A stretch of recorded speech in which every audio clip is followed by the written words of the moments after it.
take a cursory look. I mean, if you have a bird's eye view of what is happening in this nation, you realize that people are trying to fend for themselves. People are getting into all sorts of dangerous things because there are no means for survival. And it is very important that we address our minds to the fundamental things which the people need. What are the fundamental things? People need good education, good healthcare, good marketplaces, accessible roads. They should be able to find jobs to do. They should be able to create an enabling environment such that if I want to be an entrepreneur, I will be able to succeed. Those are the critical issues that ought to be addressed with immediacy.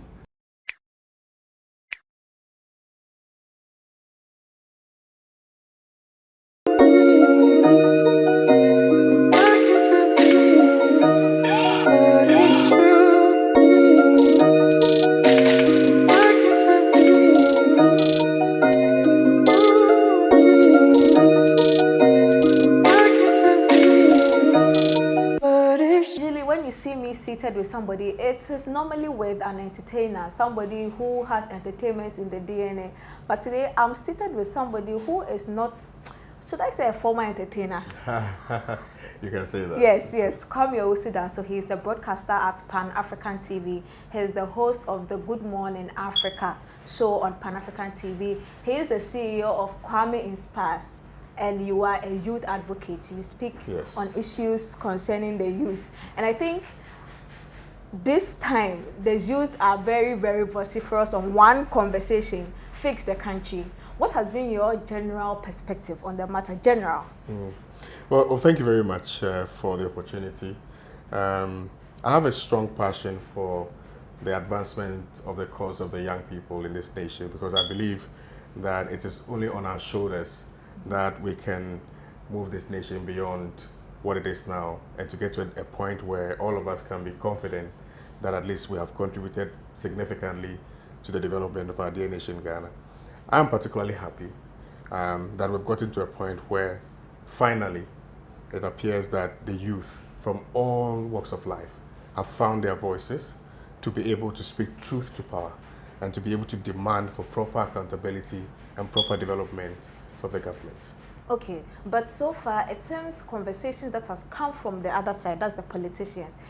Even though the youth is speaking, it seems you are not speaking the right thing or something they are expecting us to say. What do you think has been that gap, that thing that is not making our cries reach over to the other side? Well, there's no perfect picture. And clearly, all politicians would want to do things that will be beneficial to them. It is not as though they don't know what the hue and cry is all about. They know. They know all the problems confronting the average Ghanaian. They know all the problems confronting the young people in this nation. They know that when it comes to development, we are trailing. And they know that when it comes to economic advancement, we are demised. However, because of political expediency, it has become practically impossible for them to appreciate that which they know is the case. And which is why I believe that it's important that all the time we give them a constant reminder about the very things that they know, which they have decided not to enforce. And therefore, it is not true to say that there's a gap. There's no gap. They know. But the issue is about enforceability of that which they know already, and making it seem like the people, after making demands, is what triggered them to do that. Okay. So they want to create the impression that, well, we're going to do it anyway, even without the youth agitating. And I find that to be very strange, because we live in a country where we continuously, without fail, make the point that the youth are the future generation of this nation, and that we're going to leave something behind for them. What are we leaving behind for the youth of this nation? What development are we leaving behind? We always cite the likes of Osagyefo Dr. Kwame Nkrumah as a case study whenever we talk about development in this nation. I think we must move on. After 60 years, Kwame Nkrumah should have only been a case study. Kwame Nkrumah should have only been a blueprint for us to be able to advance the cause of development. But however, somehow, we have not been able to take advantage of the very things which were done by Osagyefo Dr. Kwame Nkrumah, which could have only been a propeller for us to move beyond the rhetorics and to do things, physical things, that will be beneficial to the young people of this nation. I mean, if you take a cursory look around, you realize that in terms of development, in terms of education, for instance, in terms of the economy. We've always been trailing. I don't know whether it is deliberate. I don't know whether the leaders have decided to consistently impoverish the people in order that they can take advantage of them. But whatever the case is, the reality is that in 2021, we do not have the kind of development that we ought to see. We do not have the kind of leaders which leaders are interested in ensuring that the young people are able to take advantage of an environment which is enabled enough for them to become what they want to be. We know the statistics are there for everybody to see that every year we churn out over 200,000 students from the various universities. But what critical plans have we put in place to ensure that these 200,000 people who have been churned out from the various institutions will be able to properly fit into the system and be able to contribute significantly to the development of this nation? We don't do that. There is no national development plan. There's no national youth development plan. Everything is just done in an ad hoc manner. And if you do things in an ad hoc manner, there's no consistency, because then the end will not be foreseeable. There's no end in sight. You just, it's more like a try and error kind of thing. But if we are very deliberate about the development of the young people in this nation, by extension, the development of all Ghanaians, then we should be very consistent in our attempt to want to address those concerns by creating avenues which will allow for young people and the Ghanaian people to take advantage of the system and be able to generate money and be able to take care of themselves and their families. Now, if you look at the transportation sector, for instance, look at the kind of cars we see on our roads. Look at our roads. Our roads are in very deplorable state. And, it would be laughable for anybody to want to assume that governments that we've had, successive ones for that matter, are not aware of the bad nature of our roads. They are all aware. They are aware about the carnage that occasions on our road every single time. Look at the number of accidents, for instance, we get on our roads. But what have they done in order to expand, road connections such that it will be easier for people to ply the roads and ensure that they get to their destinations, to contribute to the development of this nation? They don't care about that. And for me, that is very significant. What have we done about the educational system? Of course, free SHS is a beautiful concept, brilliant idea. And I will be the last person to criticize it. In fact, I was among the first young people who commended the government for introducing free SHS. However, the idea about just conceptualizing and executing is not enough. Sustainability is always very important. It's critical to the survival of the young people. People have ideas. Governments always bring their policies out. Government always try to implement those policies. But the question is, how do we sustain those policies beyond your political lifetime? And so we need to be very critical and deliberate about how we are going to ensure that, we create that system, which system would outlive any political party. Okay. That for me is crucial. Okay, so then I'm sure you second the people who say that instead of these political parties coming up every 4 years with a manifesto, I will build this, I will do this, the nation should rather have the Ghana agenda. Then you as a politician will come and tell us that this is how I am going to continue the roads that were left behind by the people trying to, succeed. And then we vote for the person who has very feasible or things that are achievable, rather than every politician bringing their own, I'll do this, and then in that way they are never able to complete a particular project. They keep on bringing new ideas. So do you think we should go for the Ghana agenda and leave this 4 years manifesto thing, or what do you think about that? It will be disastrous for anybody to want to assume that political parties just spring up and they force their ideas down the throat of the people of Ghana. Political parties are born out of ideologies, and their ideologies necessarily govern the kind of policies that they give birth to. Okay. And so perhaps the conversation that we should be having is about how we can marry the ideologies, which ideologies will ensure the forward march of the development of this nation. Of course, the Ghana agenda, I'm sure, primarily from what I said, finds expression in all the ideologies, which ideologies govern the operations of political parties. Mm-hmm. And so, yes, the Ghana agenda should be the primus inter pares in the conversation. It should lead the conversation. The Ghana agenda should lead the conversation. But the Ghana agenda should not be divorced from the political ideology, which political ideology will fuel that Ghana agenda. So we've seen countries where people will spark a revolution, but they don't have any leadership, and so the revolution will fail because they don't have any ideology, they don't have any specific plan that governs the reason why they, for instance, want a political shift.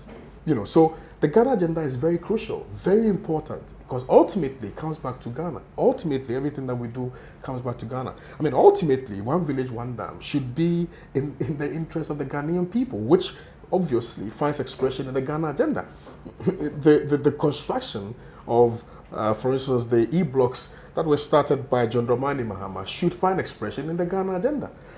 So it's just a matter of ensuring that we consistently, without contradiction, demand proper accountability from the people that we place into power of authority. Once we're able to do that, divorced from all political partisanship, we should be able to forge ahead, and we should be able to create, a certain space for that conversation to be had and for that development to be achieved. Okay. But what do we see? We are divided, whether deliberately or otherwise, on political lines. And therefore, that which, when we are in a position, we see to be detrimental to the growth of our nation, when we get the power, we don't see that to be detrimental anymore. And so it's just about taking political advantage for the benefit of the people who support specific political parties. We need to move away from that. The absolute,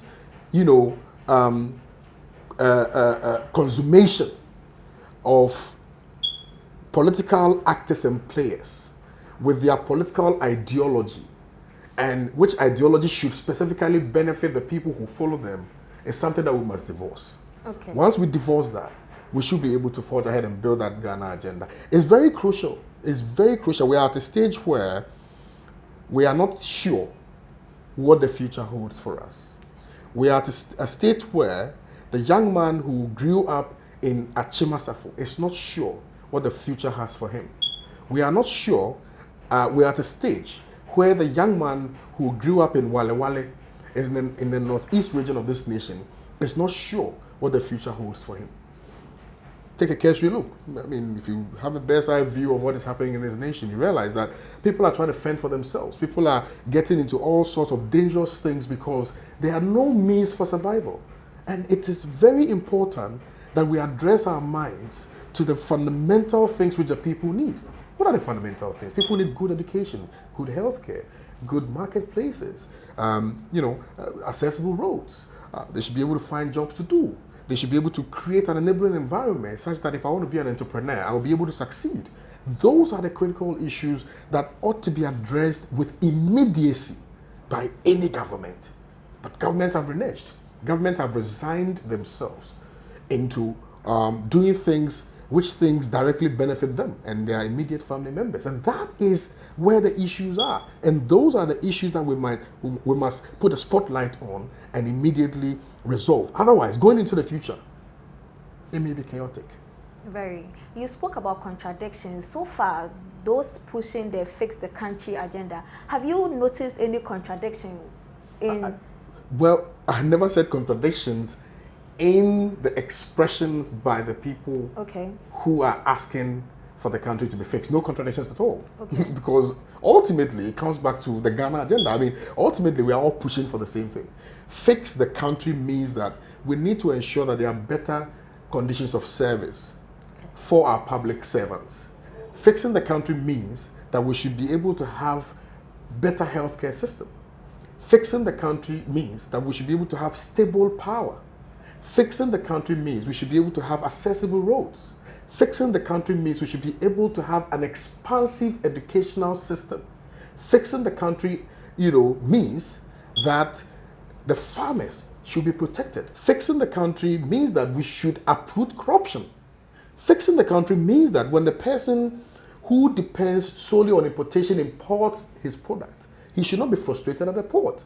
Fixing the country means that the young person who graduates from the university or any other institution is able to find jobs to do. Fixing the country means that even if the young person is not able to get into the public sector, a certain enabling environment is created, which environment will allow for that young man to be able to get something to do, either for himself or for the next person. And that is precisely what we are advocating for. Fixing the country means that we should ensure that political parties do not necessarily take care of their followers alone, but after elections, they see Ghanaians as Ghanaians and not Ghanaians as MPP or as MDC.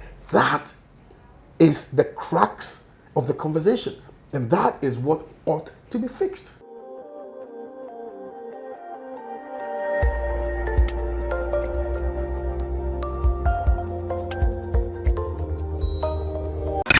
One play. Add class to your music.